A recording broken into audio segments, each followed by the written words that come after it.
So I had the craziest thing happen to me on my way here. I bet. I had some old coot cuss me out from his front yard, and he started saying, "I'm blue dabba dee dabba die." So, you two got in a scrap, I'm guessing? I thought about it, but I didn't want to delay R&R, so I let it go. So then what's with all the blood? What blood?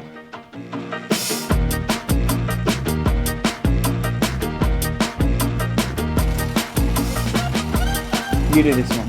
You haven't done one yet. The Gathering by Anne Enright. The 9 surviving children of the Hegarty clan are gathering in Dublin for the wake of their wayward brother Liam, drowned in the sea. His sister, Veronica, collects the body and keeps the dead man company, guarding the secret she shares with him, something that happened in their grandmother's house in the winter of 1968. I think what makes this review kind of difficult is that Anne is very purposeful in what she set out to do with this book. But what that is hard to interpret and even more difficult to form an opinion on. Veronica is one of 12 siblings, and for those of you who are thinking, what the hell is this, cheaper by the dozen? Although maybe that was just me. These sorts of large families weren't at all uncommon in Ireland at the time. From 1935 to the 80s, Catholic church leaders were quite vocal against the use of contraceptives, stating they would encourage the moral decay of Ireland.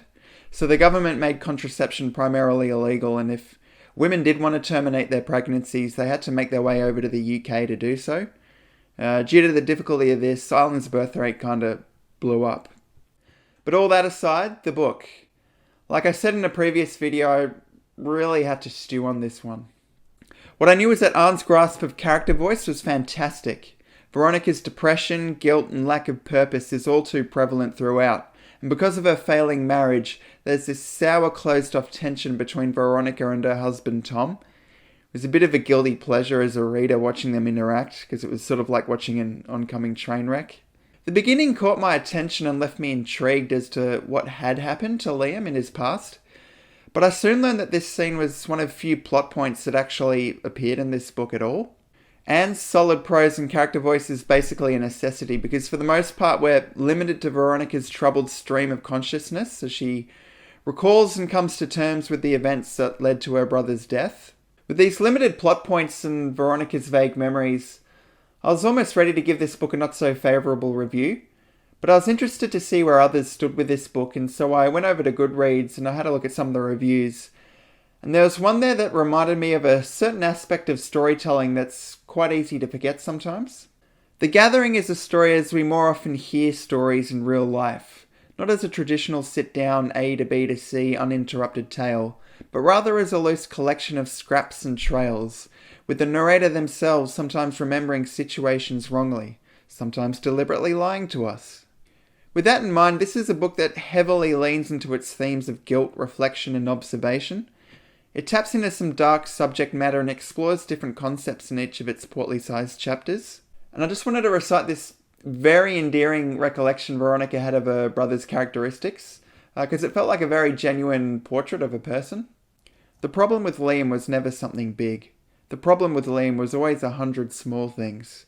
He had cigarettes, but no matches. Did I have matches? Yes, but the match breaks. The match doesn't strike. You can't light these cheap Albanian trash matches. Do I have a lighter? Fuck, he has split the matches. Why don't I have a lighter? He goes to find a lighter, rattling all the drawers in the kitchen. He walks out, leaving the back door open. He comes in the front door 20 minutes later with a lighter he found on the street. And you look like you're at odds with yourself over there. Well, it's just like I said at the start. This book is successful in what it sets out to be, but our initial preconceptions of it was all wrong. I feel there's a bit of a disconnect between what this book is and how it was marketed. When we learned Veronica is one of 12 other Hegarty children, I was led to believe the other siblings would play a more integral part in the story, with Veronica and Liam still being at the centre of it all. But the other Hegartys received so little page time, I felt I really didn't know anything about them. We get that brief scene at the wake where people realise one of the sisters has had a nose job, and it feels as though there's no real significance to it. Maybe there doesn't need to be.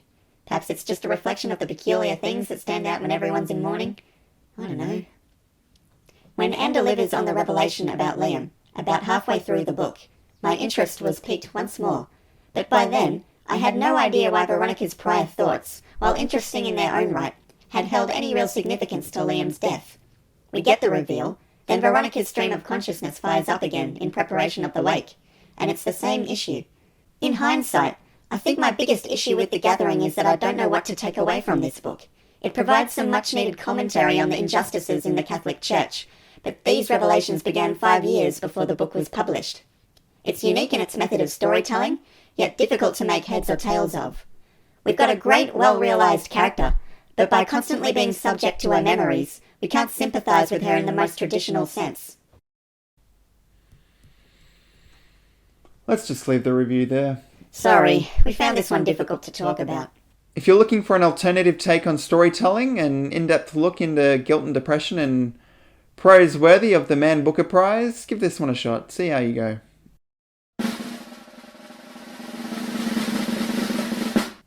Triple Zek, a Nero Wolfe omnibus. Another story time coming up next. This is perhaps my favourite story about myself, so guys, please, if you haven't already, hit the bell and subscribe button, because this is most certainly a story time you won't want to miss. Until then, you'll take care of your beautiful selves. Mwah!